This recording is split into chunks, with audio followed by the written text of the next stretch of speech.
going to be making some roasted red pepper and tomato soup. A few weeks ago, when it was really hot and busy on the flower farm, my tomatoes were going gangbusters.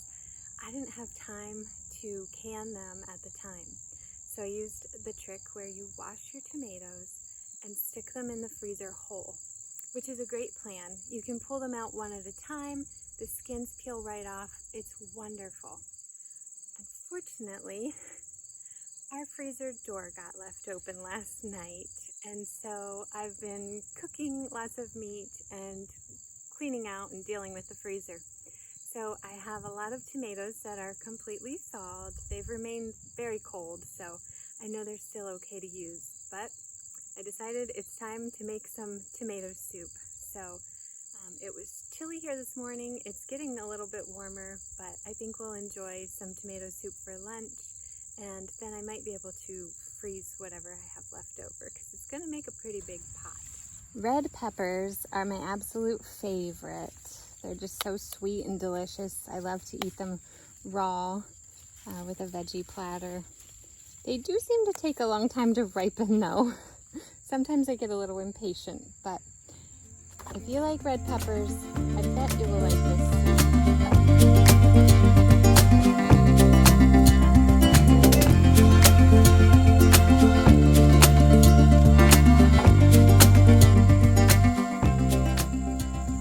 I'm going to go ahead and pick a couple of pears too.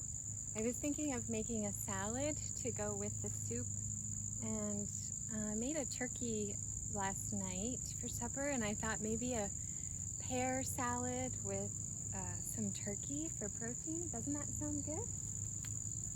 Oh, maybe I could even put in some cranberries. That sounds good. And walnuts. That would be a yummy fall salad.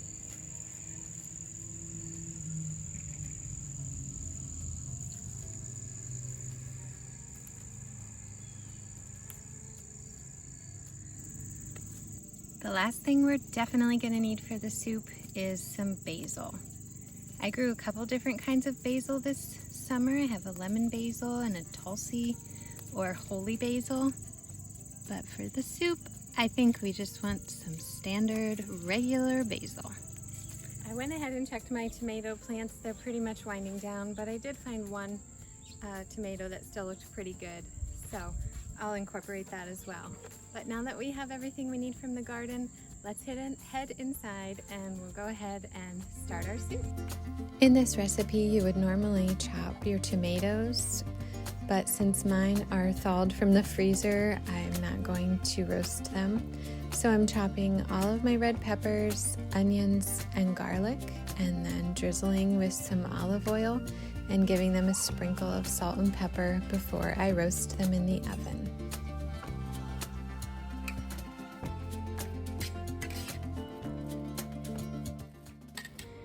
So I found out my husband's not going to be able to be home for lunch, so I'm a little disappointed, but that's okay. I'm going to work on making this salad that I dreamed up while the veggies are roasting, and he can have some later when he gets home. I'm sure he'll enjoy it later too. So I'm going to assemble my salad.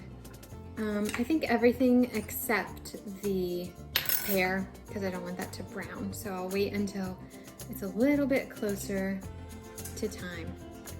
And I thought of a different idea. Instead of cranberries, I have fresh raspberries right from the garden. So I'm gonna use those on my salad. Pear and raspberry, I think that's gonna be really yummy.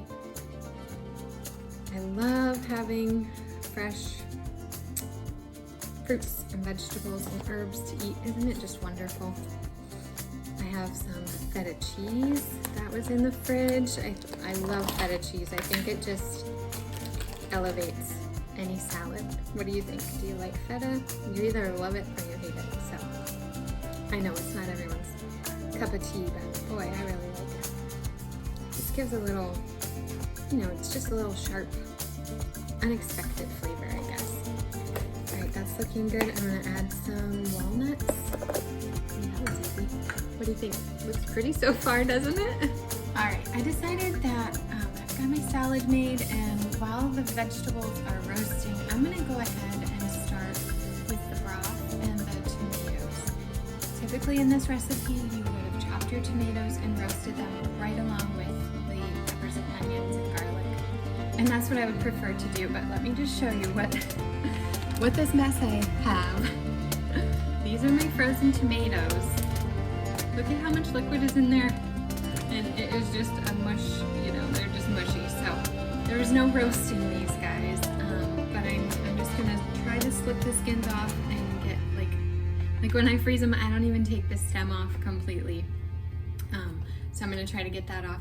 I'm gonna bring them up to temperature so that when the veggies are done roasting, then I can go ahead and just put them all in and blend it, and then we're basically done. It's gonna be so good. I'm also gonna go ahead and put an apron on. I usually never cook with an apron, but these tomatoes look really messy and I don't wanna get anything on my white shirt. I'm telling you, I never use an apron. This is the only one I have. It's a child's apron that my daughter got in a craft kit, and she made it for me. It is mine. I'm not like stealing it from her, but she drew these lovely pictures on it. So I don't like to use an apron. What do you guys think? Do you cook with an apron or not? I don't know, just kind of drives me crazy, but today I'm using it. All right, let's see how this is gonna go. I already put the broth in, and I think I'm going to just drain as much of the liquid in here as I can without making a mess.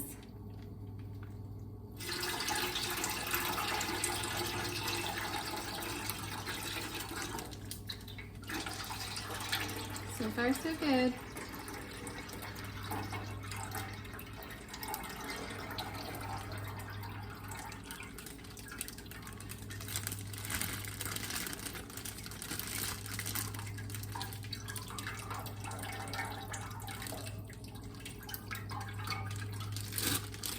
Okay, that wasn't too bad. There's a little bit more liquid in there, but I think we can deal.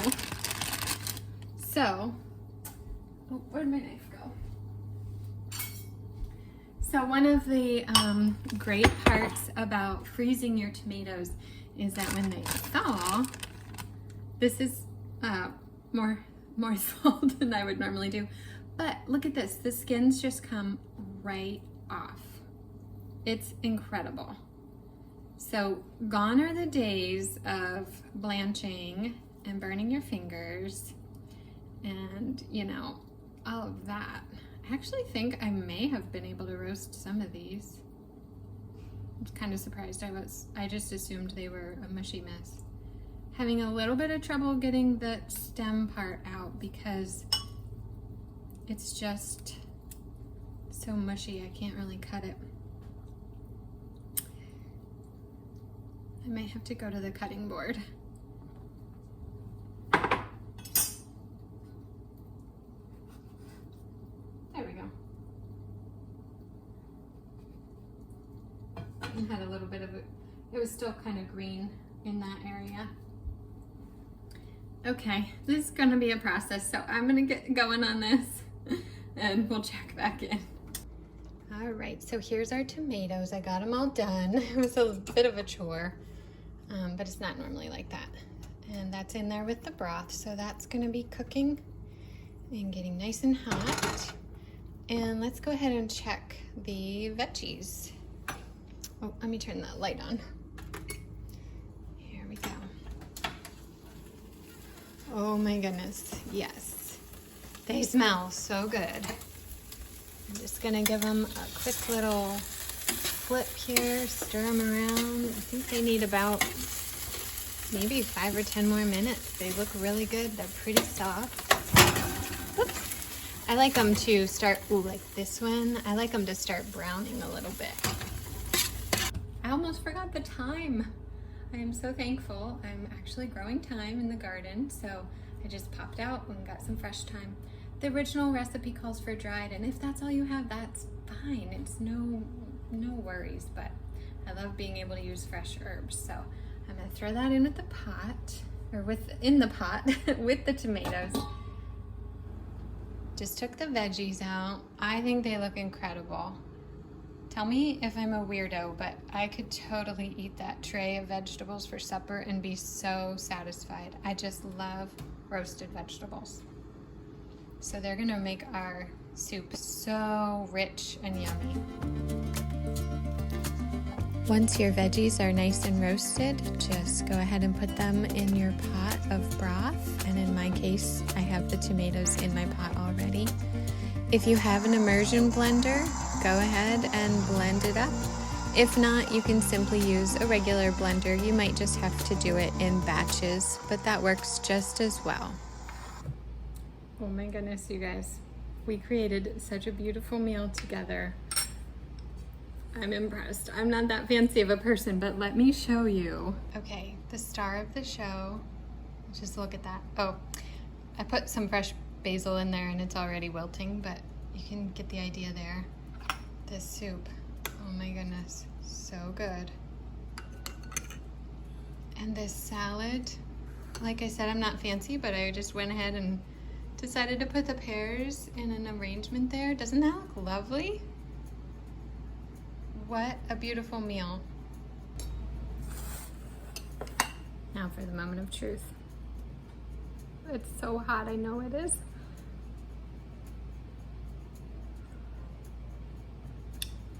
Oh my goodness.